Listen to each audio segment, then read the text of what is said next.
আসসালামু আলাইকুম everyone, welcome back to my channel yummy food creation. আজকে আমি তৈরি করব নারকেলের দুধ দিয়ে আমড়া রান্না। তো চলুন ভিডিওটি শুরু করা যাক।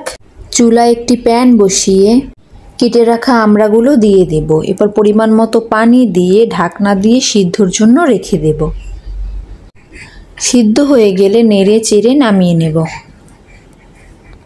এবার চুলায় একটি প্যান বসিয়ে তাতে তেল দিয়ে তেলটাকেও গরম করে নেব। তেলটা গরম হয়ে আসলে কেটে রাখা পেঁয়াজগুলো দিয়ে দেব। পেঁয়াজটা যখন হালকা ভেজে নেওয়া হয়ে যাবে তখন এতে কেটে রাখা চিংড়ি মাছগুলোও দিয়ে দেব। এবার এতে 1 চামচ রসুন বাটা, হাফ চা চামচ জিরা বাটা ও পরিমাণ মতো নারকেলের দুধ দিয়ে ভালোভাবে ভেজে নেব। ভেজে নেওয়া হয়ে গেলে 1 চা চামচ হলুদের গুঁড়া, 2 চা চামচ মরিচের গুঁড়া ও স্বাদমতো লবণ দিয়ে মশলাটাকে ভালোভাবে কষিয়ে নেব।